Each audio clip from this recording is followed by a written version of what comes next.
अस्सलाम वालेकुम स्टूडेंट्स। उम्मीद है कि आप सब स्टूडेंट्स खैरियत से होंगे। अच्छा स्टूडेंट्स, आज जो है एजुकेशनल साइकोलॉजी का जो मेन टॉपिक है उसका हम थर्ड लेक्चर करेंगे, जिसमें हमारा सब टॉपिक है लर्निंग थ्योरीज। तो स्टार्ट करते हैं अपने इस टॉपिक को। सबसे पहले हम देखते हैं कि मीनिंग और नेचर ऑफ लर्निंग क्या है। सीखना जो है बेसिकली इसका मतलब और उसकी नौयत जो है वो क्या है। डेफिनेशन इसकी है permanent change in behaviour through experience. या अपने लर्निंग की डेफिनेशन याद रखनी है कि जब आप कोई तजर्बा करते हैं तो उससे आपके रवैये में जो मुस्तकिल तब्दीली आती है उसको कहते हैं हम लर्निंग। ठीक है। अब देखें, सीखना सिर्फ मालूमात रट लेना नहीं है ना, बल्कि जो कुछ आप सीखते हैं तो आपका जो अमल है, आपका एक्शन है, वो भी फिर बदल जाता है और वो हमेशा के लिए होता है। जैसे एक बच्चा जो है, देखिए शुरू में वो हर चमकती चीज़ को हाथ लगाएगा, लेकिन जब वो एक बार जलती हुई मोमबत्ती को पर उसका हाथ पड़ जाता है तो वो सीख जाता है कि इसको टच नहीं करना। अब वो दोबारा कभी आग को हाथ नहीं लगाता। तो उसके बिहेवियर में कि जो चेंजिंग आएगी, ये उसके एक्सपीरियंस की बेस पर आई कि उसका हाथ जला। उसके बाद है result of experience acquired through practice and interaction. अब ये जो तजर्बा उसने हासिल किया बच्चे ने, उसका नतीजा मश्क यानी प्रैक्टिस और मिलने जुलने यानी इंटरेक्ट करने से हासिल होता है। यानी बच्चे ने जो है वो इंटरेक्ट किया और उससे जो उसको तजर्बा हासिल हुआ उससे उसकी लर्निंग हुई। अब देखो, कोई भी चीज़ इंसान के अंदर खुद ब खुद तो नहीं आती ना, बल्कि वो बार बार प्रैक्टिस करता है या लोगों से मिलता जुलता है, फिर उसको वो सीखता है। जैसे अगर आप रोज़ाना किचन में जाती हैं खाना बनाने की प्रैक्टिस करें तो आप खाने में एक्सपर्ट हो जाएंगे आहिस्ता आहिस्ता। सिर्फ आप रेसिपी बुक पढ़ लें और उससे आप करें तो उससे काम नहीं चलता, बल्कि एक्सपीरियंस जो है वो लाजमी है। जैसे आप देखते हैं एक टीचर है तो वो शुरू शुरू में इस तरह से नहीं पढ़ा पाता, ऑल्दो कि वो बहुत अच्छा भी पढ़ाता हो, लेकिन एक वक्त आता है कि वो पढ़ा पढ़ा के इतना एक्सपीरियंस्ड हो जाता है, उसको इतनी प्रैक्टिस हो जाती है स्टूडेंट्स इंटरेक्शन कर करके कि वो अब माहिर हो जाता है अपनी फील्ड में। उसके बाद है continuous process through out life. ये हमारी सीखने का मतलब हमारी सारी ज़िंदगी जारी रहता है, ये आप जानते ही हैं। ठीक है। सीखना कभी ख़त्म नहीं होता। माँ की गोद से शुरू होता है और इंसान की आखिरी सांस तक इंसान सीखता रहता है। अब एक देखें, छोटा बच्चा बोलना सीखता है, जो यंग बंदा है वो नौकरी करना सीखता है, बुज़ुर्ग बंदा है तो वो नई टेक्नोलॉजी यानी स्मार्टफोन चलाना सीखता है। तो इंसान हर एज में कुछ नया सीख रहा होता है। Involve cognitive emotional and motor expect. देखिए, जो कुछ आप सीखते हैं उसमें आपका माइंड भी इन्वॉल्व होता है, आप सोच रहे होते हैं। इमोशंस, आपकी फीलिंग्स भी इन्वॉल्व होती हैं। मोटर एस्पेक्ट्स, आपके जो ये जो आपकी फिजिकल यानी हाथों की मूवमेंट वगैरह, पाँव की। अब इसमें यानी कि जहनी, जज्बाती और जिस्मानी पहलू भी शामिल होंगे। ठीक। देखिए, सिर्फ आप माइंड से तो नहीं सीख रहे ना, आप उसमें अपनी फीलिंग्स भी आपकी शामिल होती हैं, आपका जिस्म भी शामिल होता है। जैसे आप कोई फार्मूला याद करेंगे तो आपका माइंड शामिल होगा, कॉग्निटिव। अगर आप किसी की दुख भरी कहानी सुनते हैं और आपको हमदर्दी फील होती है, आप हमदर्दी सीख रहे हैं, तो वो आपकी इमोशनल लेवल पे हो जाएगी सीखना। और मोटर एस्पेक्ट में क्या आ जाएगा, जैसे आप साइकिल चलाने के लिए सीखते हैं या आप गाड़ी चलाना सीखते हैं तो उसमें आपके हाथ वगैरह इन्वॉल्व होते हैं, आपकी पूरी बॉडी आप इन्वॉल्व करते हैं, ये चीज़ें हैं। इंटरेक्शन विद एनवायरनमेंट, हाँ जी, इंसान अपने माहौल से भी सीखता है, ये तो आप जानते ही हैं। ठीक है। आप अपने इर्द गिर्द का जो एनवायरनमेंट है, लोग हैं, हालात हैं, उनसे भी सीख रहे होते हैं। अगर आप एक ऐसे घर में पैदा हों जहाँ से आप इंग्लिश बोलते हो तो आपको मेहनत नहीं करनी पड़ेगी, आप बगैर किसी बुक के इंग्लिश सीख जाएंगे, क्योंकि आपका एनवायरनमेंट घर का ऐसा है। तो हम अपने माहौल के अकॉर्डिंग जो खुद को ढालना सीखते हैं। Purposeful and goal directed activity, ये एक बामकसद और गोल डायरेक्टेड एक्टिविटी, यानी जो कह लें कि एक निशाने के मुताबिक एक्टिविटी हो, सरगर्मी हो, जो किसी गोल के अकॉर्डिंग हो। देखिए, इंसान हमेशा तब बेहतर सीखता है जब उसके सामने कोई गोल हो, कोई मकसद हो। आपके सामने कोई मकसद ही तो नहीं है तो आपके लिए सीखना आसान नहीं होगा, मुश्किल होगा। जैसे अगर आपको पता हो कि कल आपका पेपर है, आपका एग्ज़ाम है, आपने अच्छे नंबर लेने हैं, तो ये आपका गोल है, आपका मकसद है, तो आप फिर पढ़ेंगे, ज़्यादा मेहनत करेंगे। लेकिन अगर आपका मकसद ही नहीं है कि आपने अच्छे नंबर लेने हैं और इस तरह, तो आप फिर पढ़ने में सुस्ती करेंगे। इसी तरह आपको पता है कि आपने जॉब लेनी है, तो आपके अंदर एक मोटिवेशन है, आप के पास एक गोल है, तो आप की एक बामकसद एक्टिविटी है, तो आप सीखना चाहते हैं। अगर आपका ये मकसद ना हो कि आपको जॉब मिले तो आप उस तरह से सीख नहीं पाएंगे। नेक्स्ट स्लाइड पे चलते हैं। टाइप्स ऑफ लर्निंग कौन कौन सी हैं जी, देखते हैं। सीखने की इकसाम होती हैं। मोटर लर्निंग, जिसमें आप फिजिकल स्किल्स एंड मूवमेंट आती हैं, जैसे आप गाड़ी चलाना सीखते हैं या कोई काम जो हाथ पाँव से होता हो तो वो मोटर लर्निंग को इन्वॉल्व करेगा। कॉग्निटिव लर्निंग में मेंटल प्रोसेस एंड नॉलेज आएगा। जैसे मैथ का कोई फार्मूला आप याद कर रहे हैं, कोई बुक से आप याद कर रहे हैं मुश्किल चीज़, तो वो आ जाएगी उसमें आपका दिमाग जो आपके दिमाग आपका यूज़ होगा, आपके दिमाग के अवामिल और आपका नॉलेज जो है वो यूज़ होगा। उसके बाद है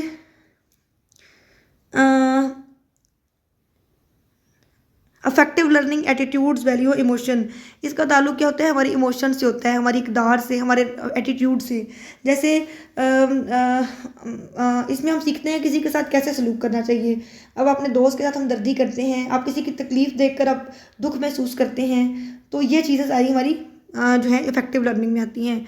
वर्बल लर्निंग में आप लैंग्वेज और कम्युनिकेशन, वर्बल होता है ना बोलना, यानी इसका अब ये है कि ज़ुबानी और यानी कह लें कि ज़ुबानी जो आप लर्न करते हैं किसी चीज़ को, जैसे इसका ताल्लुक़ आपके ज़ुबान से, अल्फाज से, आवाज़ों से और इशारे समझने से है। जैसे एक नई लैंग्वेज अगर आप सीखते हैं, अरेबिक, चाइनीज़, इंग्लिश, या आप रोड पर जो रेड लाइट लगी होती है उसके इशारे को देखकर आप समझ जाते हैं कि अब रुकना है। Concept learning, categories and classification, तसव्वुराती सीख। इसका क्या मतलब है कि ये थोड़ा गहरा कॉन्सेप्ट है। अब इसका मतलब है कि चीज़ों को उनकी खसूसियात की बेस पर ग्रुप्स में बांटना और फिर उनको कॉन्सेप्ट समझना। ठीक है, जैसे अब ये जब एक बच्चा ये समझ जाता है, फॉर एग्जांपल एक बच्चा जब ये समझ ले बात कि जानवर एक ऐसी मखलूक है जो चलती फिरती है, ठीक है, लेकिन दरख्त जो है वो इस तरह की चीज़ है कि जो एक जगह खड़ी रहेगी, यानी वो स्टिल रहेगा, तो वो इन दोनों का जब फ़र्क समझ देगा कि इसके क्या फ़ीचर्स हैं, उसके अंदर क्या फ़र्क है, तो वो उसका कॉन्सेप्ट बन जाता है। ठीक है, और इसकी बेस पे उनको क्लासीफाई करता है। उसके बाद है स्किल लर्निंग। स्किल लर्निंग होता है प्रैक्टिकल एबिलिटी, जो आपकी महारत होती है, कोई हुनर सीखना जैसे ना, तो इसका ताल्लुक जो किसी ख़ास काम को बेहतरीन तरीके से करने की सलाहियत हासिल करने से है। जैसे आप इसमें एक्सपर्ट हो जाएं, इसमें प्रैक्टिस बहुत ज़रूरी है। जैसे आप मोबाइल रिपेयरिंग सीख लें, किसी सॉफ्टवेयर को चलाना सीख लें, पेंटिंग करना सीखें, तो जब आप किसी काम में एक्सपर्ट हो जाएंगे तो वो आपकी स्किल बन जाती है, आपकी महारत बन जाती है। जैसे मैंने अभी आपको टीचिंग की एग्जांपल दी कि आप कई साल तक टीचिंग करते रहें, कोई भी काम कई साल तक करें, वो आप खुद ब खुद माहिर हो जाएंगे प्रैक्टिस कर करके। Social learning, interpersonal behaviour and group interaction. Social होती है समाजी सीख। ठीक है, जैसे इसका क्या मतलब है कि दूसरों को देखकर या उनके साथ मिलकर जब हम रहते हैं, माशरे में लोगों के साथ मिल के हम रहते हैं, तो उनसे भी हम सीख रहे होते हैं। हम अक्सर अपने आसपास के लोगों की जो हमारे इर्द गिर्द जो लोग होते हैं, हम उनकी नकल करके सीखते हैं, हम उनको इमिटेट कर रहे होते हैं। जैसे एक बंदा जो है, जब वो अपने एक बच्चा है, वो अपने पेरेंट्स को आप देखें नमाज़ पढ़ते हुए देखता है, तो वो फ़ौरन ख़ुद भी वैसी हरकतें करने लगता है। या फिर आप किसी दोस्त को देखें और उसके बोलने का अंदाज़ आप अपना रहे होते हैं बाज़ दफ़ा, या आपने किसी को अच्छा काम करते हुए देखा तो आपने उस चीज़ को सीखा। तो इसमें से हर टाइप आप देखें, उसमें डिफरेंट प्रोसेस इन्वॉल्व है और उसका रिजल्ट भी डिफरेंट है। यानी हर एक में, किसी में आप दिमाग यूज़ कर रहे हैं, किसी में आप हाथ यूज़ कर रहे हैं, किसी में आप ज़ुबान यूज़ कर रहे हैं, किसी में आप फीलिंग्स यूज़ कर रहे हैं, किसी में आप स्किल यूज़ कर रहे हैं, तो सब में क्या चीज़ें डिफरेंट चीज़ें इन्वॉल्व हैं, डिफरेंट अमाल इन्वॉल्व हैं और नतीजा भी डिफरेंट आ रहा है। किसी में आप इमोशंस को सीख रहे हैं, किसी में आप कोई हुनर सीख रहे हैं, किसी में आप जो है वो कोई फिजिकल स्किल सीख रहे हैं, किसी में आप कोई दिमागी काम सीख रहे हैं। तो ये सब चीज़ें आपकी आ जाती हैं टाइप्स ऑफ लर्निंग में। नेक्स्ट स्लाइड पे चलते हैं। वो कौन से फैक्टर हैं जो अफेक्ट करते हैं लर्निंग को? ठीक है, कौन सी चीज़ें हैं जो लर्निंग को अफेक्ट करती हैं? हाँ जी, आपके सीखने के अमल को मुख्तलिफ अवामिल जो हैं वो मुतासिर करते हैं। जैसे आप पढ़ रहे हैं, आप सीखना चाहते हैं, तो उसके लिए सबसे पहले आपके अंदर इंटरेस्ट होना चाहिए, दिलचस्पी हो, मोटिवेशन हो, तहरीक होनी चाहिए। Desire to learn drive success. अगर आपको सीखने की ख्वाहिश है तो आप कामयाबी की तरफ जाएंगे। बेसिकली ये सीखने की बुनियाद है। अगर आप अंदर से कुछ सीखना चाहते हैं तो मुश्किल काम भी आपको आसान लगेगा। जैसे एक बच्चा है, उसको क्रिकेट पसंद है, तो वो बैटिंग की टेक्निक्स जल्दी सीखेगा क्योंकि उसको इंटरेस्ट है, उसके अंदर मोटिवेशन है इस चीज़ की। लेकिन अगर उसे ज़बरदस्ती आपको ऐसी बुक दे दें, उसको पढ़ाएं जिसमें उसका इंटरेस्ट ही नहीं है, तो वो फिर ध्यान नहीं दे सकेगा। Previous knowledge, prior experience influences new learning. देखिए, हर चीज़ को लेकर आपका कुछ ना कुछ थोड़ा बहुत नॉलेज तो होता ही है ना, पुराना इल्म होता है, तो वो आपके नए सीखने के अमल पे भी असर डालता है। कैसे कि हमारा जो नया इल्म है वो हमेशा पुराने इल्म की बुनियाद पर सीखते हैं हम। ठीक है, जैसे अगर आपको मल्टीप्लिकेशन सीखनी है, ज़रब सीखनी है, तो पहले आपको क्या चीज़ आनी चाहिए? एडिशन। आपको जमा तफरीक आएगी तो आप फर्दर प्रोसेस पे जाएंगे ना। तो पुरानी मालूमात जो हैं वो नई चीज़ को समझने में एक सीढ़ी की तरह का काम करती हैं। उसके बाद है maturation and readiness, developmental readiness essential. इसका मतलब क्या है कि इसका ताल्लुक जहनी और जिस्मानी उम्र से है आपकी। हर चीज़ सीखने का देखिए एक वक्त होता है। 1-2 साल, अगर एक फॉर एग्जांपल 2 साल का बच्चा है, उसको आप साइकिल चलाना के लिए कहें या मुश्किल मैथ्स का क्वेश्चन दें तो वो नहीं उसको सॉल्व कर सकता ना, आप नहीं सिखा सकते उसको, क्योंकि उसका जो माइंड है, उसकी जो बॉडी है, अभी उस लेवल के लिए मैच्योर नहीं हुए। इसी तरह अगर आप मैं आपको पढ़ाई की बात करूँ, आप रेडी नहीं है पढ़ने के लिए, सीखने के लिए, रेडीनेस का जो वर्ड है, तो आप कभी भी नहीं सीख पाएंगे। तो ये आपको लॉ ऑफ रेडीनेस आगे मैं पढ़ाऊँगी, इसमें समझाऊँगी फर्दर। फिजिकल और mental health wellness affects learning capacity. बिल्कुल, अगर आप बीमार हैं, आप नहीं सीख पाएंगे जहनी तौर पर या जिस्मानी तौर पर, तो आप बेहतर अगर महसूस करते हैं तो वो आपकी सीखने की जो सलाहियत है उस पर असर डालेगा। बीमार होंगे तो नहीं सीख पाएंगे, तंदुरुस्त होंगे तो अच्छा समझ पाएंगे। आपकी तबीयत ख़राब हो तो आप नहीं पढ़ सकते ना, तबीयत ठीक हो तो अच्छा सीखते हैं। Learning environment, physical setting, impact, focus. हाँ जी, एक ये भी होता है कि सीखने का माहौल, अब आप किस माहौल में रहते हैं वो भी आपके फोकस को के ऊपर असर डालता है कि आप सीखने पर तवज्जो दे सकते हैं कि नहीं। जैसे आप एक ऐसे माहौल में रहते हैं जो पुरसकून है, अच्छा है, खामोशी है आपके घर में, तो आप देखेंगे कि आप चीज़ों को जल्दी सीखेंगे, जल्दी आप पढ़ाई करेंगे, जल्दी चीज़ें याद करेंगे। लेकिन अगर आपके घर में सुकून नहीं है, आपके मान लें घर में शोर है या कोई लड़ता झगड़ता है घर में, तो आप किस तरह सीखेंगे, क्योंकि आप मेंटली डिस्टर्ब हो जाएंगे। Teaching method strategies determine effectiveness. जो आप पढ़ाते हैं ना क्लास में, जो आपके पढ़ाने का तरीक़ेकार है वो भी अफेक्ट करता है इस चीज़ को, ठीक है। जो सिखाने वाले का तरीक़ेकार कैसा है, मेरे टीचर का, क्या वो सिर्फ लेक्चर देता है या फिर कोई प्रैक्टिकल काम करके भी आपको सिखाता है। जैसे साइंस है, अगर टीचर साइंस पढ़ा रहा है वो किताब से पढ़ा दे, लेकिन अगर वही चीज़ वो एक्सपेरिमेंट करके दिखाए तो आपको समझ आएगी।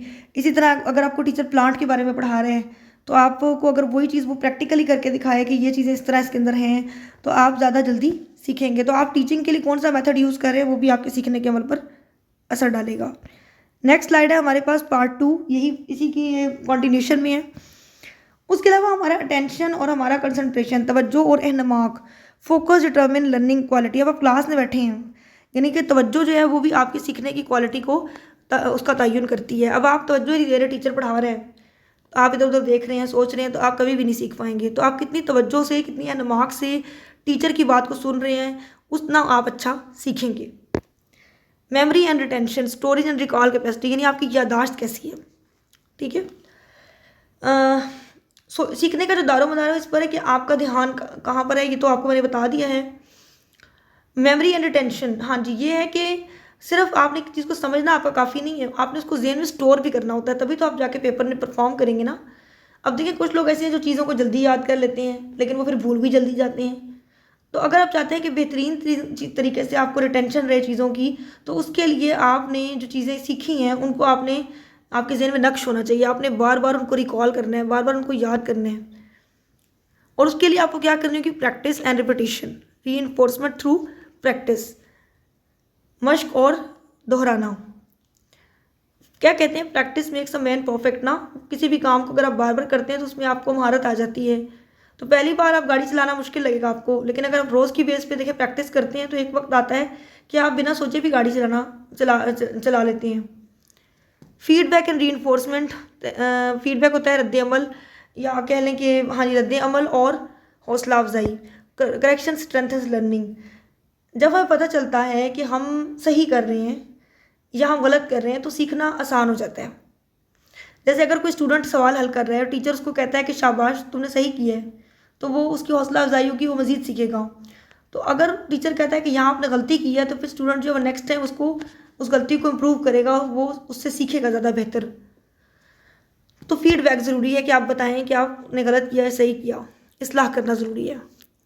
Emotional state, attitude, affect performance, हाँ जी, ये भी इम्पॉर्टेंट है कि जज्बाती जो कैफियत आपकी कैसी है। अगर आपका मूड जो है वो भी डिपेंड करता है, आपका मूड जो है वो सीखने पर असर डालता है, आपकी लर्निंग पे। अगर आप खुशी में है, डर में है या गुस्सा है आपको, तो वो भी सीखने की रफ्तार आपकी बदल देता है। अगर एक बच्चा फॉर एग्जांपल वो टीचर के डर से बैठा है तो वो खौफ की वजह से फिर सही से नहीं सीखेगा। इसके बरक्स एक बच्चा है वो खुशगवार मूड में है, वो पुरुमीद है, तो उसका जहन ज़्यादा खुला होगा और वो जल्दी सीखेगा। Time and duration study time management crucial. हाँ जी, इसका क्या मतलब है? वक्त और दौरानिया। टाइम की जो मैनेजमेंट है और लगातार पढ़ाई के दरमियान एक ब्रेक भी ज़रूरी है। जैसे अगर आप लगातार 5 आवर्स पढ़ते हैं डेली तो आपका जहन थक जाएगा ना, लेकिन अगर आप 45 मिनट्स पढ़ के फिर ब्रेक लेते हैं थोड़े टाइम की, तो आपका जो जहन है वो ज़्यादा बेहतर तरीके से चीज़ें याद रख सकेगा, आप ज़्यादा बेहतर तरीके से चीज़ों को लर्न कर सकेंगे। नेक्स्ट स्लाइड है क्लासिकल कंडीशनिंग थ्योरी। अब यहाँ से मेन टॉपिक आपका स्टार्ट होता है कि ये जो मैंने आपको कल भी मेरे ख्याल में पढ़ाई थी, क्लासिकल कंडीशनिंग थ्योरी। हाँ जी, बेसिकली ये जो थ्योरी है, हाँ जी, ये जो थ्योरी है ये पेवलॉव की है और उसके बेसिक पॉइंट्स को बहुत अच्छे से यहाँ पे समराइज़ किया गया है। ठीक है, क्लासिकल कंडीशनिंग का मतलब है कि दो चीज़ों के दरमियान एक ऐसा लिंक या रिश्ता बनाना कि इंसान या जानवर उन्हें एक साथ महसूस करने लगें। कहीं दो चीज़ों का आप ऐसा लिंक बना दें कि चाहे वो इंसान हो चाहे वो जानवर हो, उनको लगे कि ये एक ही चीज़ है, ये एक ही साथ होंगी। ठीक है, जैसे इसमें आती है behaviourist approach learning through stimulus association. अब ये देखिएगा, गौर से सुनिएगा मेरी बात को। इसका मतलब क्या है कि ये जो अप्रोच है बिहेवियरिस्ट अप्रोच, ये बताती है, ये कहती है कि हम जो कुछ भी सीखते हैं वो अपने इन्वायरमेंट के असरात की वजह से सीखते हैं, अपने माहौल के असरात की वजह से। इसमें ज़हनी सोच की बजाय सिर्फ उस बिहेवियर पर तवज्जो दी जाती है जो सामने नज़र आ रहा हो। यानी आपने ये नहीं देखना कि आपके माइंड में क्या चल रहा है, इस अप्रोच में सिर्फ उस रवैये पर तवज्जो दी जाएगी, सिर्फ उस एक्शन पर तवज्जो दी जाएगी जो आपको सामने नज़र आ रहा होगा। ये नहीं कि आपके माइंड में क्या चल रहा है। जैसे फॉर एग्जांपल एक बच्चा है, जब वो स्कूल की बेल सुनता है तो वो समझ जाता है कि छुट्टी का टाइम हो गया है। अब उसने बेल का और छुट्टी का एक कनेक्शन बना लिया, उसने इन दोनों के दरमियान एक एसोसिएशन जो है वो बना लिया है कि बेल बजेगी तो छुट्टी होगी। उसके बाद stimulus response connection, automatic and involuntary response, जो बायो वाले उन्होंने पढ़ा होगा ये stimulus response connection, SR connection. देखिए, जब भी कोई, मतलब मैं आपको मतलब इसका समझाती हूँ, जब भी कोई बाहर की तब्दीली, जिसको हम स्टिमुलस कहते हैं, मैं आपको बाद में स्टिमुलस भी एक्सप्लेन करती हूँ। जब भी कोई बाहर की तब्दीली स्टिमुलस आएगा तो हमारा जो जिस्म है उस पर एक रद्द अमल देता है। ठीक है, पहले मैं आपको बताती हूँ स्टिमुलस क्या होता है।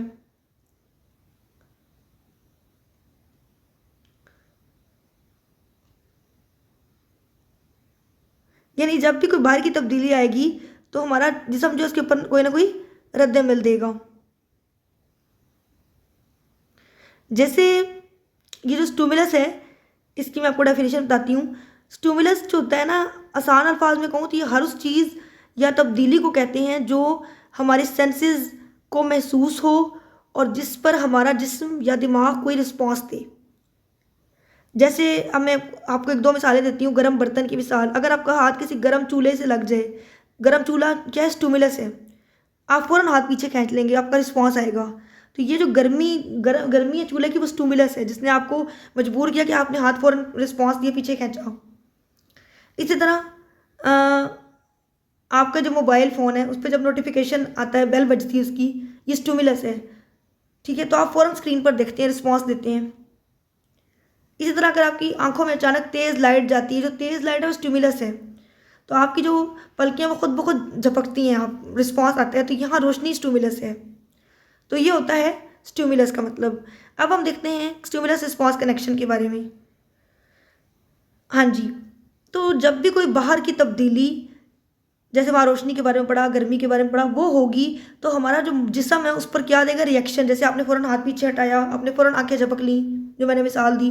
क्लासिकल कंडीशनिंग में ये जो रद्द अमल है ये ऑटोमेटिक होता है और इनवॉलेंट्री, जो हमारे इख्तियार में नहीं होता। पता है ना इनवॉलेंट्री का मतलब? जैसे अंधेरी जगह पर अचानक तेज़ रोशनी आंखों में अगर आपके पड़ती है तो आप आंखें खुद ब खुद बंद कर लेते हैं। रोशनी जो है वो स्टिमुलस है और आंखें बंद होना रिस्पॉन्स है। ये मैंने पहले भी बताया और दोबारा इसलिए बता रही हूँ कि आप अच्छी तरह इसको समझ जाएं। Unconditioned stimulus, UCS, natural trigger that produces response without prior learning. इसका क्या मतलब है? इसका मतलब है कि ये वो चीज़ है जो कुदरती तौर पर यानी नेचुरल ट्रिगर है। तो ये वो चीज़ होगी जो कुदरती तौर पर कोई रिएक्शन पैदा करती है। इसके लिए किसी ट्रेनिंग की ज़रूरत नहीं होती। जैसे अगर आपके सामने आपका पसंदीदा खाना लाया जाए, बिरयानी लाई जाए, तो खाने की जो खुशबू है वो अनकंडीशनड स्टिमुलस है, क्योंकि वो कुदरती है। आपको ज़बरदस्ती मतलब कोई ऐसा आर्टिफिशियल कुछ नहीं किया गया कि आपको खाना पड़े। आपको उसकी खुशबू जो है वो अनकंडीशन स्टिमुलट है, बगैर किसी शर्त के स्टिमुलस है, जिस पर आप जो हैं वो जो है वो ये नेचुरल है, तो आपका खुद ही खाने को दिल करेगा। उसके बाद unconditioned response, natural reaction to unconditioned stimulus, UCR. अब आपके सामने जो खाना आया यूसीएस, ठीक है, अनकंडीशन स्टिमुलस जो आया, उसको देखकर जो कुदरती रिएक्शन आता है उसे कहते हैं यूसीआर, अनकंडीशन रिस्पॉन्स। अब यहाँ रिएक्शन पहले से देखिए सीखा हुआ नहीं है ना, बल्कि फितरी है। आपने पहले से नहीं सीखा हुआ कि आपने ऐसे रिएक्ट करना है बिरयानी को देख के। आपका नेचुरल रिएक्शन होगा कि आप फ़ौरन शौक से खाएंगे, ठीक है। तो जैसे आपको बिरयानी की खुशबू आती है, जिसको हमने कहा कि वो अनकंडीशनड स्टिमुलस है, यूसीएस है, तो वो सूंघते ही आपके मुंह में पानी आना शुरू हो जाता है। वो जो पानी आता है आपके मुंह में सैलिवा, वो है यूसीआर, अनकंडीशनड रिस्पॉन्स। उसकी खुशबू क्या है? अनकंडीशन स्टिमुलस है बिरयानी की। और उसकी खुशबू सूंघकर आपके मुंह में जो पानी आ रहा है, सैलिवा आ रहा है, SALIVA, वो क्या है? यूसीआर, अनकंडीशन रिस्पॉन्स। और ये नेचुरल है, मतलब आपने खुद से इनको पैदा नहीं किया, ठीक है, ये ऑटोमेटिकली हो रहा है। अब हम इसी चीज़ को कंडीशन कर दें अगर, यानी इस पर शर्त लगा दें, कैसे?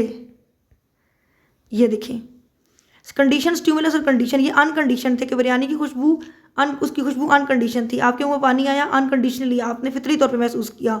लेकिन अगर हम इसी पे कंडीशन लगा दें, कैसे? कि previously neutral stimulus that triggers response after learning. शुरू में कंडीशन स्टिमुलस में क्या होता है कि यहाँ एक न्यूट्रल चीज़ होती है जिससे कोई फ़र्क नहीं पड़ता, मगर जब उसको बार बार आप अनकंडीशन स्टिमुलस यानी कुदरती ट्रिगर के साथ जोड़ देंगे तो ये खुद एक ट्रिगर बन जाएगी। समझ रहे हैं आप मेरी बात? यानी ये एक न्यूट्रल चीज़ है जिस पर आपको कोई फ़र्क नहीं पड़ेगा, लेकिन जब आप उसको इस अनकंडीशन स्टिमुलस के साथ जो है यूसीएस के साथ जो है उसको जोड़ेंगे तो फिर जो है ये खुद ब खुद एक ट्रिगर बन जाएगी। फ़र्ज़ करें, मैं मिसाल दे रही हूँ आपको, फ़र्ज़ करें खाना देने से पहले हमेशा एक घंटी बजाई जाए, बेल बजाई जाए, ठीक है। अब बेल से आपको फ़र्क नहीं पड़ता ना, शुरू में ये न्यूट्रल स्टिमुलस है, तो शुरू में जब बेल बजेगी तो आपके मुंह में पानी भी नहीं आएगा। होता है ना, जब खाना बनता है उसकी खुशबू आती है, हमारे मुंह में पानी आता है। तो अगर आपको खाना देने से पहले एक बेल बजे या कोई भी ऐसा ही काम हो जो हमेशा खाना देने से पहले हो, कोई आवाज़ आए, कुछ भी, तो शुरू में आपका कोई रिएक्शन नहीं होगा, बेल बजी आपके मुंह से पानी नहीं आएगा। लेकिन जब बार बार आप खाने के साथ बेल को बजाएंगे, जो कि न्यूट्रल स्टिमुलस थी शुरू में, तो क्या होगा कि वो जो बेल है वो बार बार जब खाने के साथ बजेगी तो वो बेल जो है वो कौन सी स्टिमुलस बन जाएगी? Condition stimulus. यानी अब शर्त लग गई कि जो बेल है जब वो बजेगी तो ही खाना मिलेगा। समझ रहे हैं आप? तो पहले ये न्यूट्रल थी बेल, लेकिन जब बार बार आपने उसको बजाया खाने के साथ और आपके मुंह में पानी आया तो फिर वो बेल जो है वो कंडीशन स्टिमुलस बन गई। होप सो कि आपको आसान लगा होगा ये। और अब हमने अनकंडीशन रिस्पॉन्स की जगह हमारा कंडीशन रिस्पॉन्स आएगा। लर्न रिएक्शन है ये सीखा हुआ, पहले वाला कुदरती था, अब ये सीखा हुआ है टू कंडीशन स्टिमुलस, जो आपने इसी कंडीशन स्टिमुलस के साथ सीखा है। CR इसको हम बोलते हैं। जैसे ये वो सीखा हुआ रिएक्शन है, यानी कुदरती नहीं है, ये वो सीखा हुआ रिएक्शन है जो सिर्फ कंडीशन स्टिमुलस यानी CS को देखकर पैदा होगा, ठीक है, चाहे असली कुदरती चीज़ मौजूद ना भी हो। जैसे आप सिर्फ घंटी की आवाज़ सुनेंगे ना आप, तो मुंह में पानी आना शुरू हो जाएगा। वो क्या है? कंडीशन रिस्पॉन्स, यानी खाना नहीं आया, बेल की आवाज़ बजी, लेकिन चूंकि वो पहले न्यूट्रल थी, फिर आपने बार बार बजाया खाने के साथ, तो आपके माइंड ने एक ख्याल बना लिया कि बेल का और खाने का कोई ताल्लुक है, तो वो कंडीशन स्टिमुलस बन गया बेल। लेकिन अब क्या हुआ कि अब कंडीशन रिस्पॉन्स आपने सीख लिया है, अब आप सिर्फ बेल की आवाज़ ही बजाएंगे ना, बेल को बजाएंगे तो आपके मुंह में पानी आना शुरू हो जाएगा। वो कंडीशन रिस्पॉन्स है। आपको भले ही खाना ना दिया जाए, लेकिन इतनी बार ऐसा हुआ होगा कि आप खुद ब खुद इस पर रिस्पॉन्स देना शुरू कर देंगे, लेकिन ये सीखा हुआ होगा। तो अब ज़रूरी नहीं कि खाना सामने आपके आए, सिर्फ आवाज़ ही काफ़ी होगी बेल की, क्योंकि दिमाग ने, आपके माइंड ने ये सीख लिया है कि बेल का मतलब खाना है, ठीक है। तो ये जो है बेसिकली क्या है कि जो लर्निंग से पहले, अगर मैं आपको इसकी वो दूँ, लर्निंग से पहले, लर्निंग के दौरान और लर्निंग से बाद। लर्निंग से पहले खाना जो है वो क्या है? अनकंडीशन स्टिमुलस, और रिस्पॉन्स क्या है? मुंह में पानी, UCR, अनकंडीशन रिस्पॉन्स। जब लर्निंग के दौरान हुआ तो आपने घंटी को, जो कंडीशन स्टिमुलस है, और खाने को, जो अनकंडीशन स्टिमुलस है, उनको आपस में जोड़ा पहले। ठीक है, फिर क्या हुआ कि आपके मुंह में पानी आया, अनकंडीशन रिस्पॉन्स था। फिर लर्निंग के बाद क्या हुआ, घंटी कंडीशन स्टिमुलस बन गई, यानी आपके माइंड ने एसोसिएट कर लिया घंटी बजेगी तो खाना मिलना ही मिलना है, आपके मुंह में पानी आएगा, कंडीशन रिस्पॉन्स आएगा, चाहे खाना तब ना भी मिले घंटी के बजने पर। अब हम अगली स्लाइड पे चलते हैं। ये बहुत आसान है, कोई मुश्किल नहीं है। अब पेवलॉव जो है वो फादर ऑफ क्लासिकल कंडीशनिंग उसको क्यों कहते हैं, अब हम ये देखते हैं। Evion पेवलॉव, father of classical conditioning, इसको हम कहते हैं कि क्लासिकल कंडीशनिंग का वो कह लें मौजद है, उसका बानी है, और उसने उसको ईजाद किया है। अब देखते हैं क्यों। ये बेसिकली रशियन साइकोलॉजिस्ट था। ठीक है, रशिया का साइकोलॉजिस्ट था, उसके नोबेल प्राइज भी विनर उसने किया 1904 में। ठीक है, फेमस डॉग एक्सपेरिमेंट इसका, अच्छा इसका एक्सपेरिमेंट है बेल एंड ये जो फूड का एसोसिएशन है ना, ये अभी मैंने आपको पीछे भी समझाया है।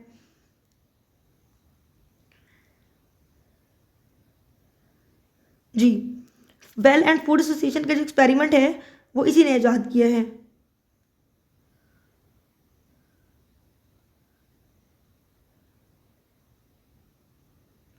मैं आपको समझाती हूँ, 2 मिनट वेट करें।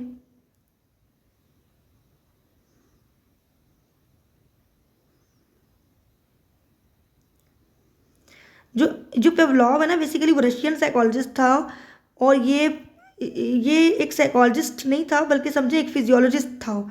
जो, अच्छा साइकोलॉजिस्ट नहीं, फिजियोलॉजिस्ट। फिजियोलॉजिस्ट बेसिकली होता है वो जिस्म के जो निज़ाम पर काम करते हैं, ये जो मेरे ख्याल में जिस्म के जो सिस्टम है उसके बारे में पढ़ते हैं, काम करते हैं। तो इनको नोबेल प्राइज़ मिला था 1904 में। ठीक है, और उन्होंने जो हज़म करने का हमारा निज़ाम है, डाइजेस्टिव सिस्टम, उस पर काम किया, जिस पर उनको नोबेल प्राइज़ दिया गया, और इसी दौरान उन्होंने क्लासिकल कंडीशनिंग को दरियाफ्त किया। अब इसमें फेमस डॉग एक्सपेरिमेंट है, कुत्ते और उसके रिलेटेड जो उसको बेल बजाकर जो खाना देते हैं, ये वो एक्सपेरिमेंट है। अब पेवलॉव ने देखा कि उनका जो डॉग है वो खाना देखने से पहले ही, यानी अभी खाना लाया नहीं है, लेकिन सिर्फ खाना लाने वाले के कदमों की आवाज़ सुनता ही है, तो उसके मुंह में जो है ना वो सैलिवा, ये जो लॉब्स होता है वो टपकना शुरू कर देता है। ठीक है, तो उन्होंने इस पर एक फिर तजर्बा किया। उन्होंने क्या तजर्बा किया, जो मैंने पीछे आपको समझाया है। उन्होंने जो है अनकंडीशनड, जो पीछे पढ़ा था हमने, अनकंडीशन स्टिमुलस है फूड। खाना क्या है, एक अनकंडीशन स्टिमुलस है, यानी खाने को देखकर मुंह में पानी आना एक नेचुरल अमल है, कुदरती तौर पे आता है, आपको सीखना नहीं पड़ता। तो फिर उन्होंने क्या किया कि फूड ली, और साथ उन्होंने कंडीशन स्टिमुलस रख लिया बेल को। अब शुरू में घंटी जब बजती थी तो कुत्ते को कोई फ़र्क नहीं पड़ता था ना, लेकिन जब पेवलॉव ने घंटी को और खाने को, अनकंडीशन स्टिमुलस को और कंडीशन स्टिमुलस को बार बार एक साथ पेश किया, तो डॉग जो है उसके दिमाग में दोनों का एक एसोसिएशन बन गया। उसको लगा कि जब बेल बजेगी तो मुझे खाना मिलेगा ही मिलेगा। अब बेल बजती थी तो उसके मुंह से सैलिवा टपकना शुरू हो जाता था, बेशक खाना आए ना आए, लेकिन होगा, क्योंकि उसके माइंड ने ये बात बिठा ली जहन में। तो अब सिर्फ जो घंटी है वही काफ़ी थी कि डॉग जो है उसको ये बताने के लिए कि खाना आ रहा है। तो CR क्या है, कंडीशन रिस्पॉन्स, जिसे सैलिवेशन कहते हैं। अब डॉग जो है वो सिर्फ घंटी की आवाज़ सुनकर ही उसकी राल टपकना शुरू रहती थी। ये जो कंडीशन रिस्पॉन्स है उसने सीखा हुआ है, क्योंकि अब ये रिएक्शन नेचुरल नहीं है, बल्कि उसने सीखा हुआ है कि घंटी बजेगी तो मुझे खाना मिलेगा। अब इसमें देखते हैं, ये मैंने आपको पहले बता दिया सारा इधर ही, या पहले पीछे भी बता दिया है कि फूड अनकंडीशन स्टिमुलस है, आप खाने को देखकर नेचुरली आपके मुंह में पानी आता है। फिर आप बेल पकड़ लेते हैं, कंडीशन लगा देते हैं कि बेल बजेगी तो खाना मिलेगा।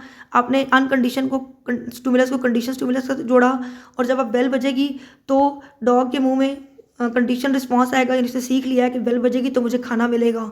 अब बेल बजेगी तो खाना आए ना आए, लेकिन उसके मुंह में सैलिवा टपकेगा, क्योंकि उसको ये होगा कि उसने सीख लिया है कि बेल और खाना जो है वो आपस में जुड़े हुए हैं।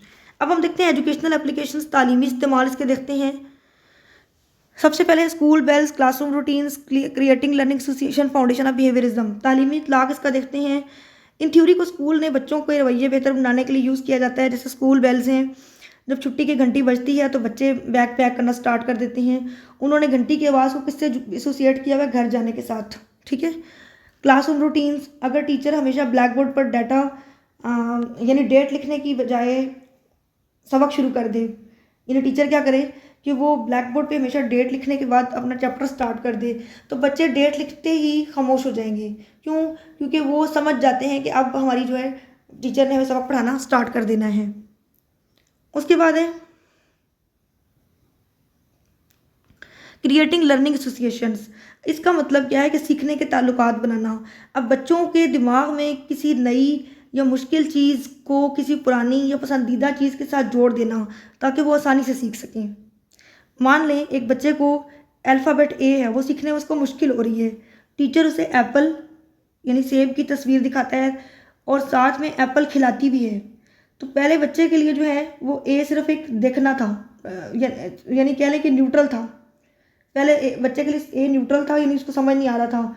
बाद में उसने जब एप्पल को खाया, उसको मज़ा आया और उसको अनकंडीशन स्टिमुलस यानी ए के साथ जुड़ गया। ठीक है, तो रिजल्ट क्या हुआ कि अब बच्चा जब भी ए देखेगा उसे फ़ौरन एप्पल याद आ जाएगा और वो खुशी से उसको सीख लेगा। ठीक है, समझ रहे आप मेरी बात? तो इसको आपने लर्निंग एसोसिएशन पर टीचर ने कैसे यूज़ किया कि बच्चे को कैसे ए सिखाया।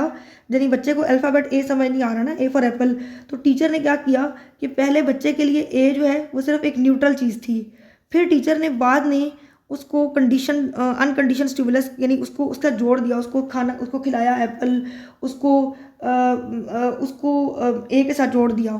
तो अब बच्चा जब भी ए देखेगा तो उसको एप्पल फ़ौरन याद आएगा और वो समझ जाएगा कि ये मतलब उसने सीख लिया।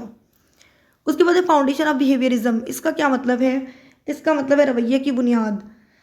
क्लासिकल कंडीशनिंग जो है उसने इस बात की बुनियाद रखी कि इंसान का जो रवैया है, उसका किरदार है, सॉरी बिहेवियर है, वो उसके माहौल से बनता है। इंसान का जो बिहेवियर है वो किससे बनता है? उसके माहौल से। हम जो कुछ भी करते हैं वो हमारी कंडीशनिंग का नतीजा होता है। फॉर एग्ज़ाम्पल, एक बच्चा जो हमेशा मैथ्स के टेस्ट में फ़ेल होता था और टीचर उसे डांटती थी। ठीक है, अब कंडीशनिंग की मैथ्स का सवाल क्या है? स्टिमुलस। ठीक है, और उसको उससे क्या हुआ, उसको जो डांट या डर उसके अंदर पैदा हुआ, वो रिस्पॉन्स है उसका। ठीक है, तो अब वो बच्चा जो है अब वो बड़ा हो गया है। ठीक है, लेकिन आज भी जब वो कोई कैलकुलेशन देखेगा तो उसे वो बचपन वाला डर जो है महसूस होगा। ये उसके बिहेवियर का हिस्सा बन गया है क्योंकि उसकी नेगेटिव कंडीशनिंग हुई थी। मैथ का सवाल होगा तो उसको डांट पड़ेगी, उसके अंदर डर पैदा होगा। तो ये होता है हमारे पास जो है इसके रिलेटेड मैंने आपको। अब हम देखते हैं ऑपरेंट कंडीशनिंग थ्योरी।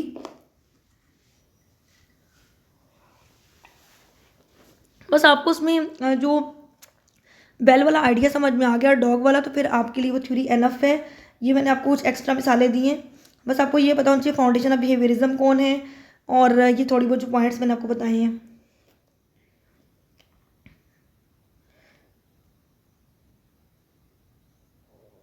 अच्छा, उसके बाद है कि B.F. स्किनर ने ऑपरेंट कंडीशनिंग दी थी, behaviour modification through consequences. B.F. Skinner की जो ऑपरेंट कंडीशनिंग थ्योरी है उसको समझने के लिए ये स्लाइड बहुत अहम है। ठीक है,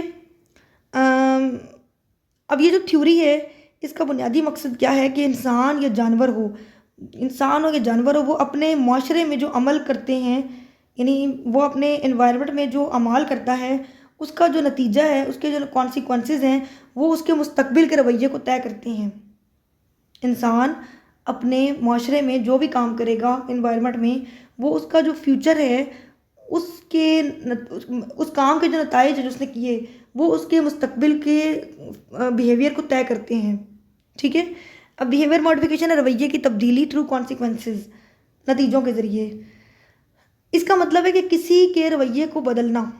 स्किनर का मुताबिक क्या है? बिहेवियर को मॉडिफाई करना, बिहेवियर को चेंज करना।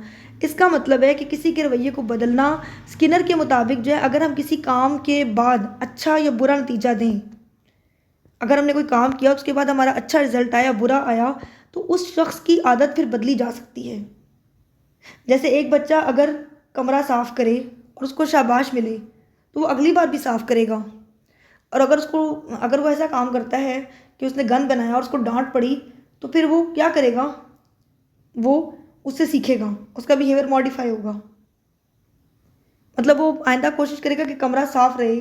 वो उसको मतलब कहने का मतलब है कि हम जो रिजल्ट देंगे काम का, यानी उसने जो काम अच्छा किया उसको शाबाश मिली तो उसको करेगा, काम बुरा होगा शाबाश नहीं मिलेगी तो उसे नहीं करेगा। ठीक है, ये मतलब है बस।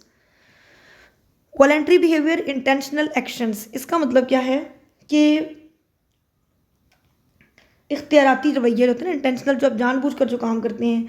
अब ये वो काम है जो हम अपनी मर्जी से सोच समझ कर करते हैं, ना कि रिफ्लेक्स एक्शन। जैसे आप एकदम गर्म चीज़ से हाथ लगे तो आप हटा लेंगे, आप आंखों में रोशनी पड़े तो एकदम आप आंखें बंद कर लेंगे, वो आपके इख्तियार में नहीं होते। जैसे फॉर एग्जांपल वॉलंटरी बिहेवियर कौन सा होगा? स्कूल के लिए तैयार होना, इम्तिहान के लिए पढ़ना, यानी जो काम आप अपनी मर्जी से करेंगे सोच समझ के। री स्ट्रेंथन बिहेवियर इंक्रीजिंग लाइकलीहुड, इसका मतलब क्या है कि तकवीयत, री को उर्दू में तकवीयत कहते हैं। अब ये वो अमल है जो किसी रवैये को मजबूत बनाता है ताकि वो दोबारा दोहराया जाए। ठीक है, जैसे आपका कोई मुलाजिम है, उसने अच्छा परफॉर्म किया तो उस पर बोनस दें ताकि वो मेहनत जारी रखे। ठीक है, एक बच्चे ने अच्छा काम किया, आपने उसको शाबाश दी, उसको गिफ्ट दिया तो वो मेहनत जारी रखेगा ताकि मैं मज़ीद गिफ्ट मुझे मिले, तो इससे उसका वो रवैया मजबूत हुआ। ठीक है, उसके बाद पनिशमेंट, सज़ा, वीकन्स बिहेवियर डिक्रीजेज लाइकलीहुड, इसका मतलब क्या है कि अगर एक बंदे को सज़ा मिलती है, उसने कुछ गलत किया, यानी ये जो अमल है वो किसी रवैये को मजबूत नहीं बनाएगा बल्कि ये किसी रवैये को कमज़ोर बनाएगा ताकि वो दोबारा ना हो। जैसे लेट आने पर आप बच्चे को फ़ाइन लगा दें, उसको पनिशमेंट दें ताकि वो जो बच्चा है अगली बार वक्त पर आए। ठीक है, उसके बाद है रिवार्ड्स एंड पेनल्टीज़। हाँ जी, लर्निंग थ्रू कॉन्सिक्वेंसेज। रिवार्ड होता है इनाम, जज़ा और सज़ा जिसे कहते हैं मेरे ख्याल में उर्दू में, इनामात और जुर्माने। पेनल्टी तो जुर्माना और रिवार्ड इनाम। सीखने का जो सारा अमल है वो इन्हीं दो चीज़ों के इर्द गिर्द घूमता है। इनाम से देखिए काम आप सीखेंगे, आपको रिवॉर्ड मिलेगा, आप काम अच्छा करेंगे सीखेंगे, और अगर आपको जुर्माना पड़े किसी चीज़ पे तो आप उस काम को छोड़ देंगे, बचेंगे उस काम से। ठीक है, ये मतलब है। तो आपने नताइज से सीखा कि अगर आपने नताइज कौन से, यानी आपने अच्छा काम किया तो नतीजा आपको क्या मिला? अच्छा मिला, तो आपने सीखा कि मैंने ये काम करना है। अब आपने बुरा काम किया तो आपका कॉन्सिक्वेंस क्या निकला? बुरा निकला, तो आप पेनल्टी पड़ी तो आपने सीखा कि ये काम मैंने नहीं करना, इसको छोड़ना है। तो बी एफ स्किनर जो है बेसिकली मेजर कॉन्ट्रीब्यूटर इस थ्योरी को ऑपरेंट कंडीशनिंग वाली जिसको पेश किया उसने। और बी एफ स्किनर जो है बेसिकली ये वो शख्सियत हैं जिन्होंने ऑपरेंट कंडीशनिंग का नज़रिया पेश किया। उनका मानना था कि इंसान का माइंड जो है एक ब्लैक बॉक्स की तरह है, हम अंदर की सोच को नहीं देख सकते, लेकिन हम बाहर का जो रवैया है, हमारा जो बाहर का बिहेवियर है और उसकी जो कॉन्सिक्वेंसेज हैं, उसके जो नताइज हैं, उनको देखकर सीखने का अमल समझ सकते हैं। अब इन्होंने एक स्किनर बॉक्स ईजाद किया था जहां उन्होंने चूहे को और कबूतर पर तजर्बे किए थे और ये साबित किया था कि रिवॉर्ड और पनिशमेंट, इनाम और सज़ा से किसी भी मखलूक को सिखाया जा सकता है। रिवॉर्ड से क्या होगा? वो रवैया बढ़ेगा, सज़ा से क्या होगा? रवैया कम होगा।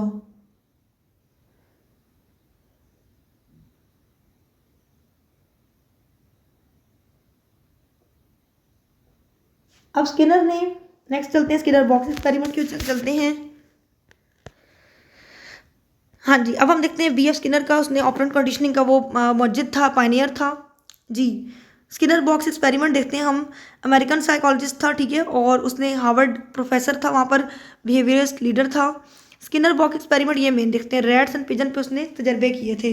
अब उसने क्या किया कि उसने ख़ास बॉक्स बनाया स्किनर ने, उसमें उसने चूहों को और कबूतरों को उस पर तजर्बे किए। जब चूहा एक लिवर दबाता था तो उसे खाना मिलता, इससे उस चूहे ने सीखा कि लिवर दबाने से उसको फ़ायदा होगा। ठीक है, उसके बाद है positive reinforcement adding pleasant stimulus increases behaviour. इसका क्या मतलब है पॉजिटिव रीइंफोर्समेंट का? कि ये मुस्बत तहरीक या मुस्बत तकवीयत, किसी अच्छी चीज़ का इजाफा करना ताकि रवैया बढ़ जाए। ठीक है, एडिंग प्लेजेंट स्टिमुलस, किसी अच्छी चीज़ को बढ़ाना ताकि वो रवैया उसका ज़्यादा हो। जैसे एक तालिब इल्म की अच्छा सवाल अगर उसने किया है तो उस पर टीचर उसको वेरी गुड दे दे, इस तरह से, तो उसने उसमें अच्छी चीज़ का एडिशन जब किया, बच्चे ने अच्छा काम किया और टीचर ने उसमें उसको जो है कोई प्लेजेंट स्टिमुलस दिया, स्टार की सूरत में, शाबाश की सूरत में या वेरी गुड की सूरत में, तो क्या हुआ? उसका वो रवैया बढ़ेगा कि वो और खुशी से काम करेगा। नेगेटिव रीइंफोर्समेंट होता है मनफी तकवीयत, removing unpleasant stimulus increases behaviour. इसका मतलब क्या है? मनफी तकवीयत, किसी बुरी या तकलीफ दह चीज़ को हटा दें ताकि रवैया बढ़ जाए। याद रखें ये सज़ा नहीं है बल्कि ये रिलीफ है। जैसे गर्मी से बचने के लिए एसी ऑन करना, ठीक है, यहाँ एसी ऑन करने का रवैया बढ़ रहा है क्योंकि गर्मी जो है वो अनप्लेजेंट स्टिमुलस है ना, गर्मी से आपको कैसा फील होता है, अनप्लेजेंट, ठीक है, तो वो ख़त्म हो रही है आपकी, ठीक है।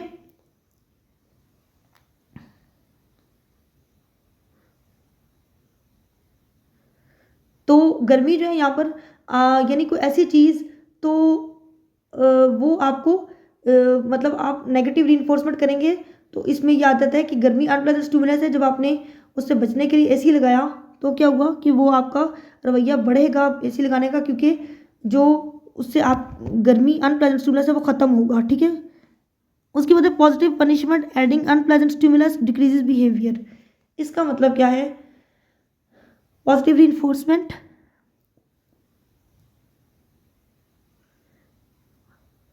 अच्छा ये तो मैंने आपको पढ़ा दिए।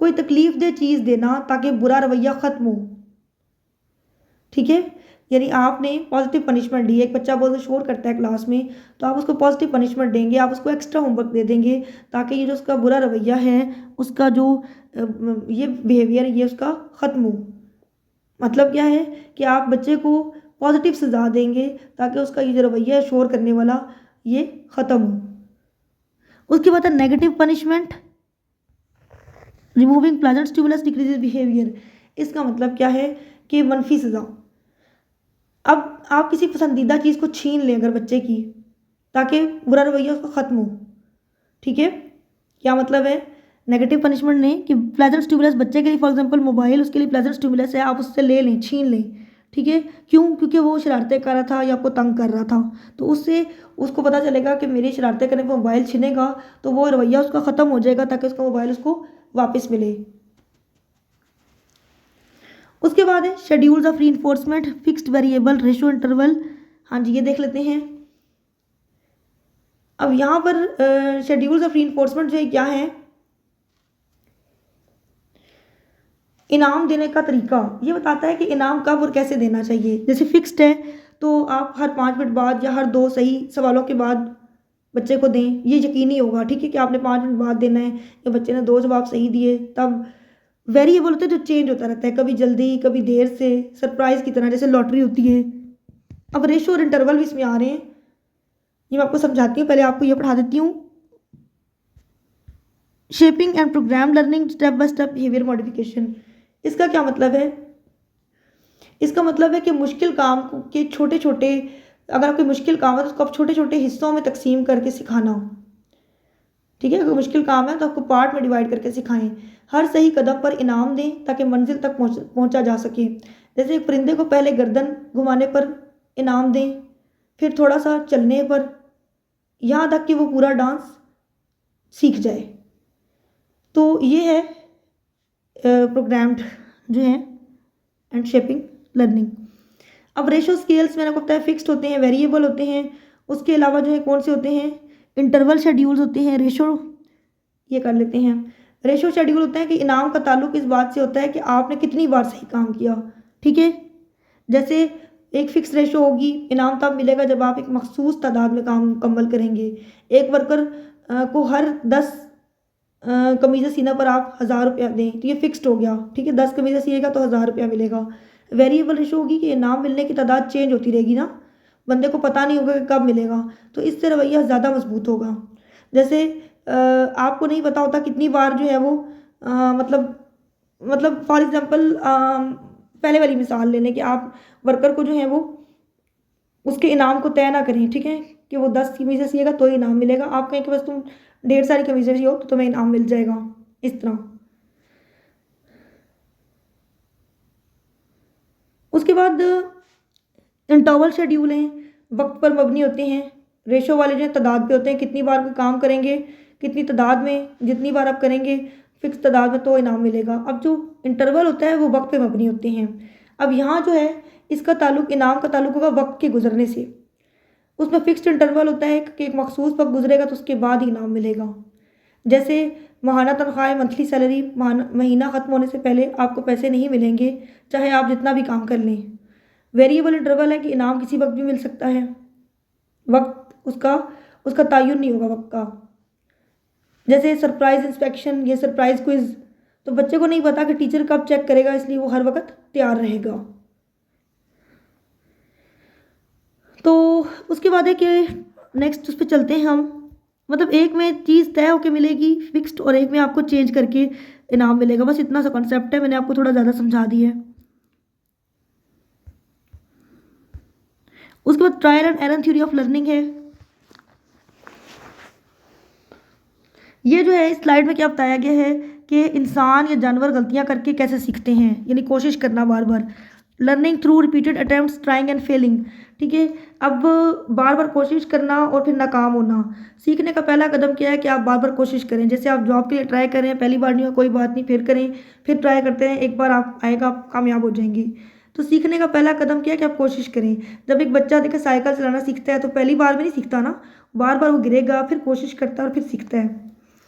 Random attempts multiple solution tested, अब बार बार आप गैर यकीनी कोशिशें करेंगे। शुरू में आप बगैर किसी मंसूबे के हर तरह के तरीके आजमाते हैं, ठीक है। जैसे अगर एक दरवाजे का लॉक फंस जाए तो हम उसे कभी ऊपर खींचते हैं, कभी नीचे खींचते हैं, जब तक वो खुल ना जाए। इसी तरह अगर आप जॉब की तैयारी कर रहे हैं तो आप बार बार टेस्ट देते हैं कि कहाँ क्या पता यहाँ पर हो जाए, इस तरह रैंडम अटेम्प्ट करते हैं। Error elimination gradual reduction of mistake, इसका मतलब है कि आप आहिस्ता आहिस्ता अपनी गलतियाँ ख़त्म करते हैं। जब आप बार बार टेस्ट देते हैं, ठीक है, तो आपको पता चल जाता है आप कहाँ गलतियाँ कर रहे हैं, तो आप उन गलतियों को आहिस्ता आहिस्ता फिर मतलब कम करना शुरू कर देते हैं, और जिस पार्ट में आप टेस्ट में कमज़ोर होते हैं आप उस पर वर्क करना शुरू कर देते हैं। Success through trials eventually finding solution, फिर आपने बार बार जब ट्राई किया तो आपको कामयाबी मिलना शुरू हो जाती है। यानी आपको पता चल जाता है कि अच्छा यहाँ मैंने गलती की थी, आप उस गलती को कम करते हैं, उस चीज़ पर मेहनत करते हैं, उस पार्ट पे जहाँ आप के नंबर कट रहे थे या आपके टेस्ट में मार्क्स नहीं बनते थे मेरिट में, तो आपने बार बार जब ट्राई किया तो आपको कामयाबी मिलेगी और इवेंचुअली आप कामयाब हो जाएंगे, ठीक है। यानी वक्त के साथ साथ आप वो तरीके छोड़ देते हैं जिनसे आपको नाकामी मिल रही थी, ठीक है। उसके बाद है लर्निंग कर्व्स। हाँ, ये क्या है लर्निंग कर्व्स? सीखने की रफ्तार, शो प्रोग्रेस ओवर टाइम। अब ये ग्राफ की तरह होता है बेसिकली, जो दिखाता है कि वक्त के साथ गलतियाँ कम हो रही हैं और महारत बढ़ रही है। Thorndike contribution foundation of connectionism, हाँ जी, ये क्या है? वैसे लर्निंग कर्व जो है ना, बस मैं आपको एक मिसाल देती हूँ कि ये एक माजी का रिकॉर्ड होता है जो दिखाता है कि वक्त गुजरने के साथ साथ आपकी जो परफॉर्मेंस है उसमें कितनी बेहतरी आई। थॉर्नडाइक ने देखा कि शुरू में गलतियाँ ज़्यादा होती थी, फिर वक्त भी ज़्यादा लगता था, लेकिन जैसे जैसे ट्रायल एंड एरर, यानी आपने कोशिश की, गलतियाँ करते रहे और सीखते रहे, वो चलता रहा, उससे आपकी सीखने की रफ्तार तेज़ हो जाती है। जैसे फॉर एग्जांपल आप टाइप राइटिंग सीख रहे हैं, तो पहले दिन आप एक लाइन लिखने में 5 मिनट लगाएंगे, 10 गलतियाँ करेंगे। दूसरे दिन में आपने वही लाइन 2 मिनट में लिखी और 2 गलतियाँ की, फिर इसको आप करते करते इम्प्रूव कर जाएंगे, ठीक है।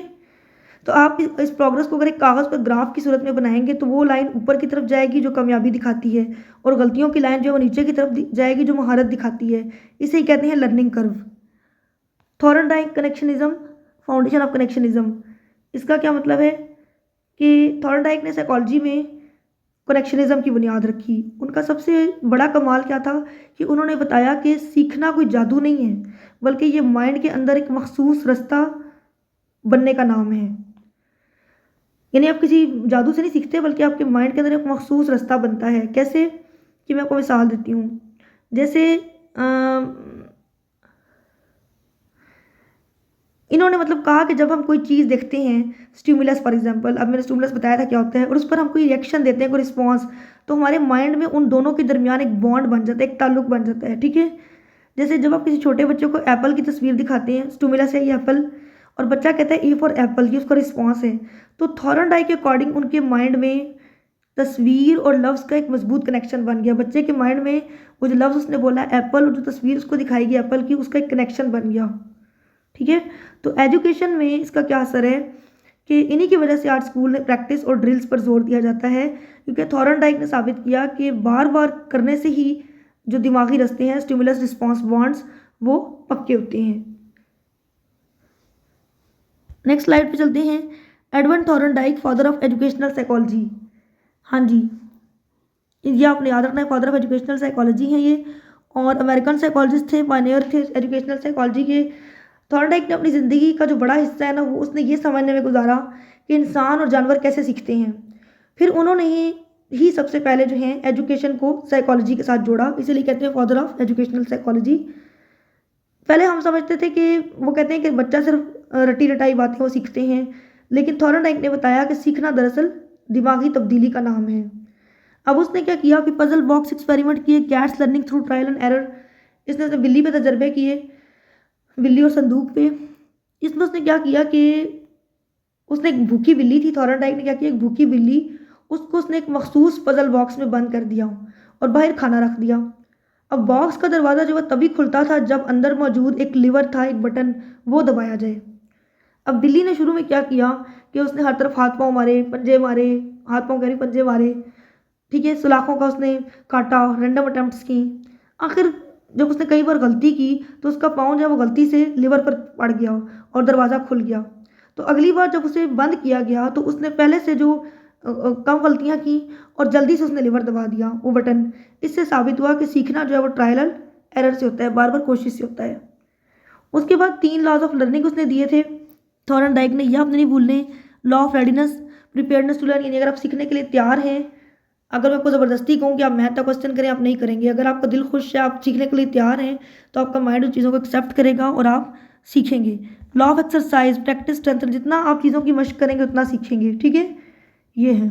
Law of effect, satisfying outcome help learning. हाँ, लॉ ऑफ इफेक्ट होता है कि असर का कानून। जैसे अगर आपका रिजल्ट अच्छा है तो आप उस काम को बार बार करेंगे, ठीक है, और अगर आपका रिजल्ट बुरा है तो आप उस काम को फिर छोड़ देंगे, ठीक है। यानी क्लासरूम में जब टीचर किसी बच्चे की तारीफ करेगा, उसको गुड कहेगा, तो पॉजिटिव इफेक्ट आएगा, बच्चा अगली बार वो ज़्यादा मेहनत करेगा। अगर टीचर उसको डांटता है तो नेगेटिव इफेक्ट जाएगा और बच्चा फिर मेहनत नहीं करेगा। कनेक्शनिज्म थ्योरी है, learning form S R bonds. Thorndike के अकॉर्डिंग सीखना दिमाग में न्यूरॉन्स के, आपको पता है हमारे माइंड में न्यूरॉन्स होती हैं ना, जो बायो वाले उनको पता होगा। ये थॉर्नडाइक कहता है कि सीखना जो है हमारे माइंड में न्यूरॉन्स के दरमियान कनेक्शंस बनने का नाम है, ठीक है। अब जैसे मैं आपको मिसाल देती हूँ, जब हम बार बार एक ही काम करते हैं तो दिमाग में, हमारे माइंड में उस काम का एक रास्ता इतना पक्का हो जाता है कि हम बिना सोचे वो काम कर लेते हैं। जैसे गाड़ी चलाते हुए आप ब्रेक लगाते हैं, ठीक है, उसके बाद है यानी आपके माइंड कनेक्शन बना लेते हैं। Stimulus response bond connection strengthened with practice. Stimulus वो चीज़ है जो हमें उकसाती है, जैसे मैंने आपको बताया, भूख हो गई, इम्तिहान हो गया, और रिस्पॉन्स हमारा रिएक्शन है, हमारा अमल है।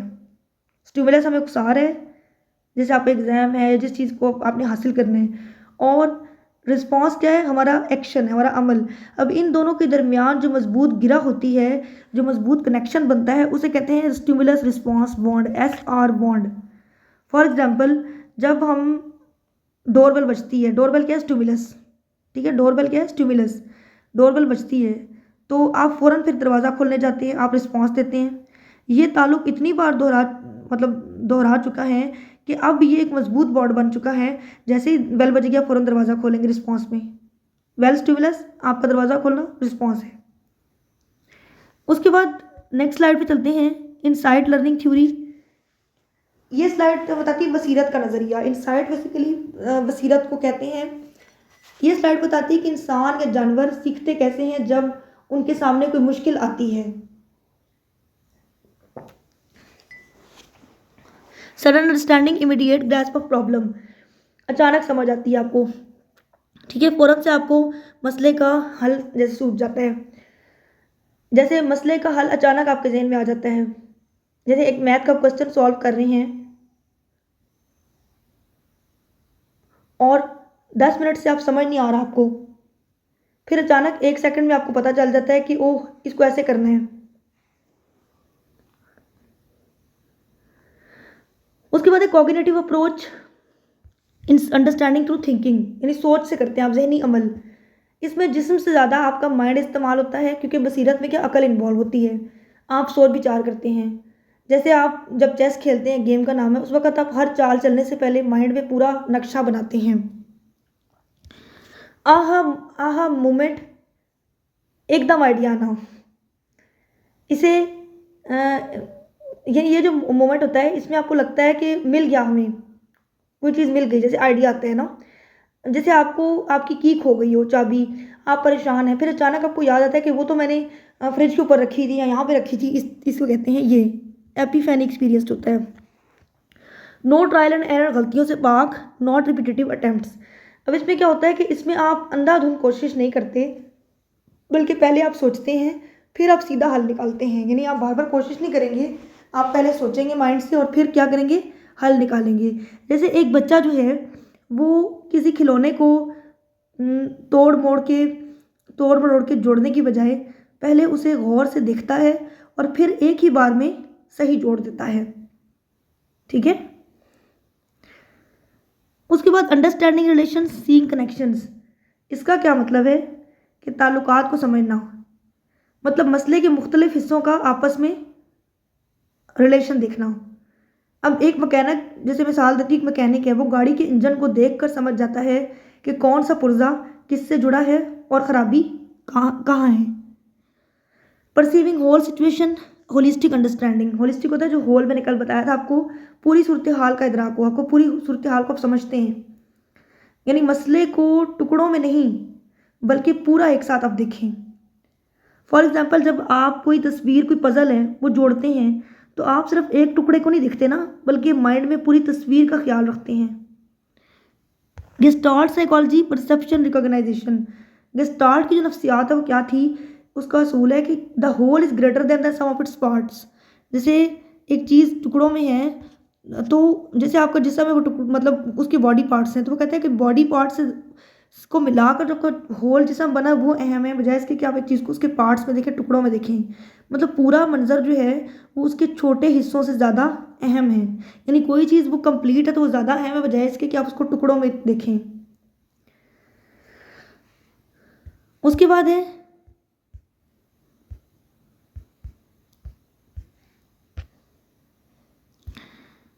है वोल्फगैंग कोहलर, गेस्टाल्ट साइकोलॉजिस्ट।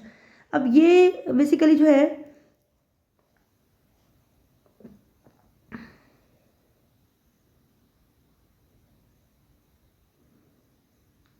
हाँ जी, ये एक जर्मन गेस्टाल्ट साइकोलॉजिस्ट था और ये गेस्टाल्ट साइकोलॉजिस्ट ने बनाई थी।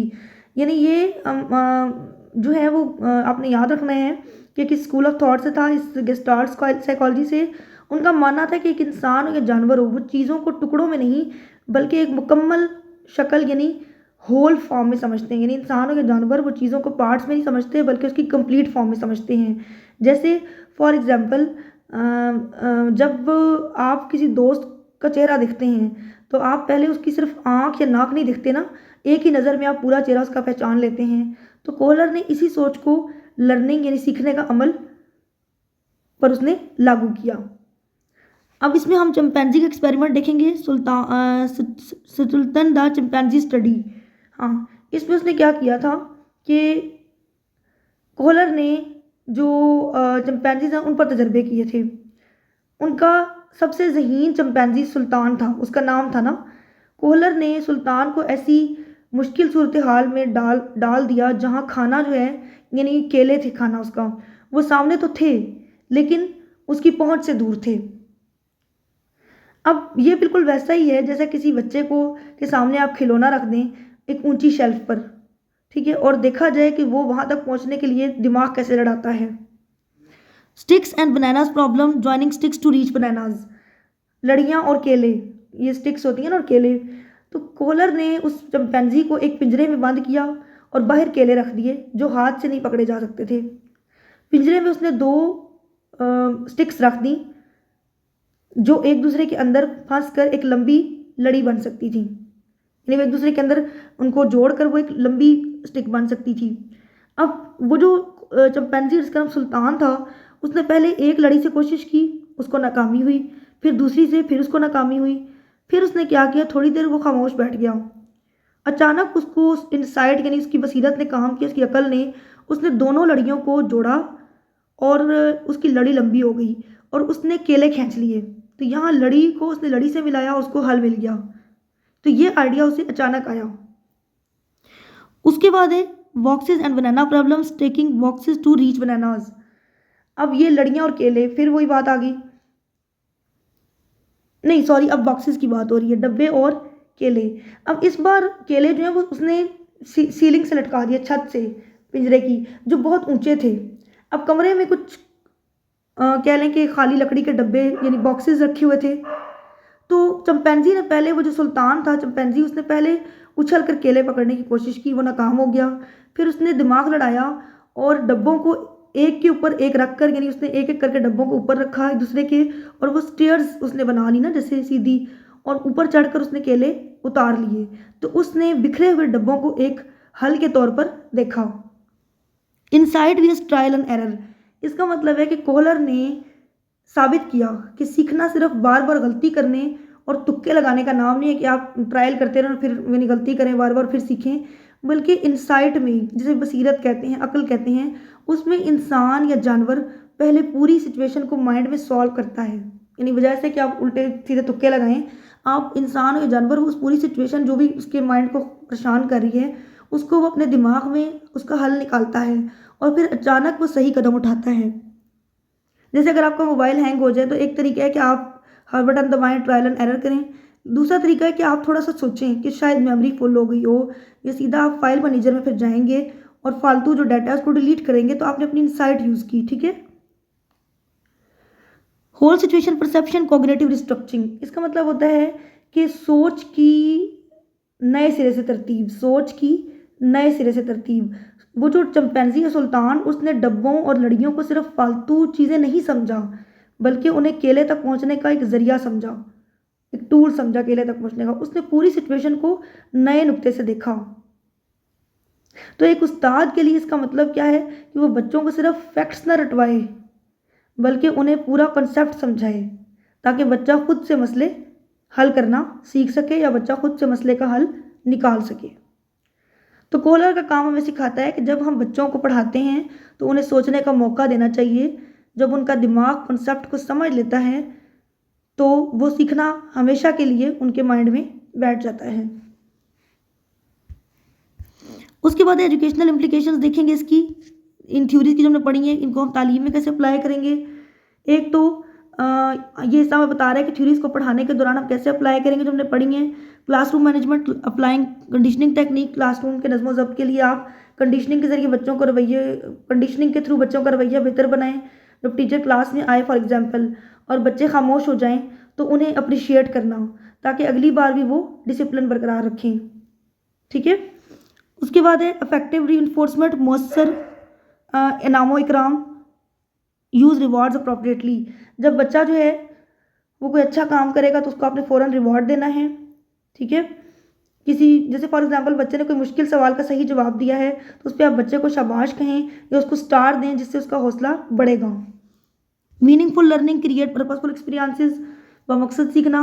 सिर्फ रट्टा लगवाने की बजाय बच्चे को आप बताएं कि ये चीज़ उसकी ज़िंदगी में कहाँ काम आएगी। जैसे मैथ्स है तो वो पढ़ाते हो उसको आप बताएं कि ये हिसाब किताब की मिसाल दें उसको, ताकि बच्चा जो है वो उस चीज़ में दिलचस्पी ले।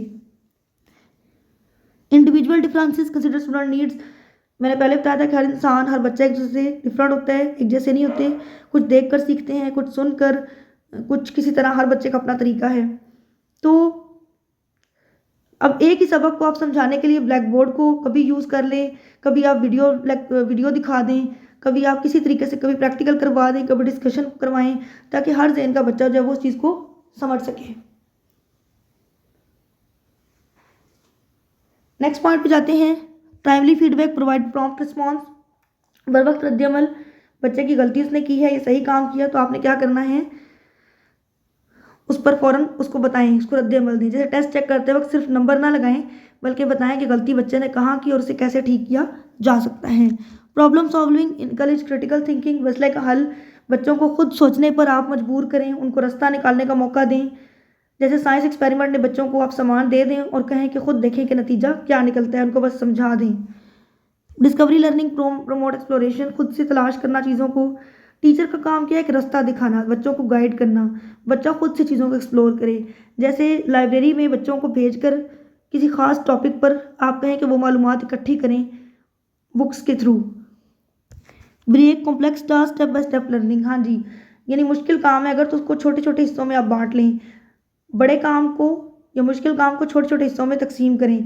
जैसे अगर कोई लंबी कहानी बच्चे ने याद करनी है, उसको करवानी है, तो पहले उसका जो करैक्टर्स हैं वो उसको याद करवाएं, फिर उसका मंजर याद करवाएं और फिर पूरी कहानी याद करवाएं, यानी बारी बारी। तो ये आप इस तरह से क्लासरूम मैनेजमेंट में और रीइंफोर्समेंट के थ्रू इंडिविजुअल डिफरेंसेस समझ के, मीनिंगफुल लर्निंग करवा के, डिस्कवरी लर्निंग, प्रॉब्लम सॉल्विंग, जैसे इनसाइट लर्निंग हमने पढ़ी, और breaking complex task, timely feedback देकर बच्चों को जो है इन लर्निंग थ्योरीज को क्लास में एजुकेशनल एनवायरनमेंट में अप्लाई कर सकते हैं। लास्ट हमारा टॉपिक है इसमें अंडरस्टैंडिंग लर्निंग थ्योरीज कंक्लूजन। हाँ जी, मुख्तलिफ सीखने के नज़रियात जो हैं, multiple learning theories explain different learning processes. अब देखें कि इसका मतलब है कि हर बच्चे का एक ही तरह से वो नहीं सीखता, ठीक है, यानी इसमें हमने जो लर्निंग थ्योरीज पढ़ी इनको हम समझ रहे हैं। अब इसका मतलब क्या है कि हर बच्चा एक तरह से नहीं सीखेगा, कुछ बच्चे सुनकर सीखेंगे, कुछ प्रैक्टिस करके सीखेंगे, कुछ देख कर सीखेंगे। तो अगर एक क्लास में आप रोटेशन ऑफ अर्थ पढ़ा रहे हैं फॉर एग्जांपल, तो कुछ बच्चे आपकी बात सुनकर समझ जाएंगे, कुछ मॉडल देख के समझेंगे, कुछ को वीडियो आपको दिखानी पड़ेगी। तो ये स्लाइड हमें बता रही है कि टीचर को मुख्तलिफ तरीक़ों से पढ़ाने का इल्म होना चाहिए इस चीज़ को। उसके बाद है effective teaching require theory understanding. मौसर तदरीस बेहतरीन टीचिंग के लिए ज़रूरी है कि टीचर को पता हो कब कौन सा थ्योरी, उसने कब कौन सा नज़रिया इस्तेमाल करना है। जैसे कि क्लास में शोर हो रहा है तो वहाँ बिहेवियरस थ्योरी जो है, यानी बिहेवियरस थ्योरी यानी डिसिप्लिन मेंटेन करने के लिए काम आएगी। लेकिन अगर कोई मैथ का क्वेश्चन आपने हल करवाना है तो वहाँ पर कौन सी थ्योरी काम आएगी? कॉग्निटिव थ्योरी, ठीक है। आप जहनी सोच की ज़रूरत लगेगी ना फिर वहाँ। Behaviourist, Pavlov and Skinner conditioning. हाँ जी, इस थ्योरी का जो ज़ोर है वो हैबिट पर है, यानी आदत डालने पर होता है। इनाम या सज़ा के ज़रिए रवैये को बदला जाता है। मैंने आपको बताया पीछे, मसलन जब आप क्लास में दाखिल हों और बच्चे फ़ौरन खड़े होकर सलाम करें तो ये उनकी कंडीशनिंग हो चुकी है, या आप दाखिल होकर खड़े होकर सलाम करेंगे। या अगर कोई बच्चा अच्छा काम करे और आप उसे गुड दें तो वो दोबारा अच्छा काम करने की कोशिश करेगा, ये चीज़ के अंदर आएगी। कॉग्निटिव कॉलर इनसाइट जो मैंने समझाया अभी आपको, ये ज़हन की सलाहियत और अचानक मिलने वाली समझ पर जोर देती है। इसमें बच्चा खुद सोचता है और मसले का हल निकालता है। अब आप बच्चों को जैसे एक मुश्किल पजल दे दें, कोई साइंस का सवाल दें, वो थोड़ी देर सोचने के बाद अचानक कहें कि अच्छा ये ऐसे हल होगा, तो ये जो अचानक उनके मिलने वाली समझ, इसको हम कहते हैं insight. Connection is Thorndike trial and error. इसका मतलब है कोशिश और गलती से सीखना। इंसान बार बार गलती करके सही रास्ता तलाश करता है। जैसे जब बच्चा पहली बार कोई काम सीखता है तो वो पहले गलतियां करेगा, बार बार करेगा, फिर जो प्रैक्टिस करेगा तो वो सीख जाएगा। Practice makes a man perfect इस थ्योरी का हिस्सा है। Apply appropriate theory match theory to learning situation. हाँ, ये अहम बात है कि उस्ताद को चाहिए कि वो मौके की मुनासबत से थ्योरी का इंतखाब करे। जैसे अगर बच्चों को वो टेबल पढ़ा रहे, उसने याद करवाने हैं, तो वो ट्रायल और एरर और कंडीशनिंग बेहतर है। अगर उन्हें उसने डेमोक्रेसी का कंसेप्ट समझाना है, कोई ऐसा कंसेप्ट है, तो कॉग्निटिव अप्रोच बेहतर रहेगी। यानी जो थ्योरी आप अप्लाई करें वो लर्निंग सिचुएशन से मैच करें। Combine approaches best result through integration. नज़रियात का मजमूआ। बेहतरीन नताइज के लिए टीचर को तमाम थ्योरीज को मिलाकर इस्तेमाल करना चाहिए। जैसे एक ही लेक्चर के दौरान आप बच्चों को इनाम भी दें, बिहेवियरस थ्योरी, उन्हें खुद सोचने का मौका भी दें, कॉग्निटिव थ्योरी, उन्हें बार बार प्रैक्टिस भी करवाएं, कनेक्शनिस्ट थ्योरी, कनेक्शनिस्ट। जब ये सब मिलकर काम करते हैं तो बच्चा बेहतरीन तरीके से सीखता है। तो ये हमारा आज का लेक्चर था। मैं उम्मीद करती हूँ कि आपको समझ आया होगा। कुछ कॉन्सेप्ट थोड़े मुश्किल हैं, उनको बार बार देखिएगा। मैंने अपना बेस्ट देने की कोशिश की है। मैं उम्मीद करती हूँ कि आपको जो है वो, अगर आप इस लेक्चर को ध्यान से सुनेंगे, इसके नोट्स बनाएंगे, तो आपको ये बेहतरीन अंदाज में समझ आएगा। और आपका क्वेश्चन हो तो आप डिस्कशन ग्रुप में पूछ सकते हैं। अपना ख्याल रखिएगा। अल्लाह हाफिज़।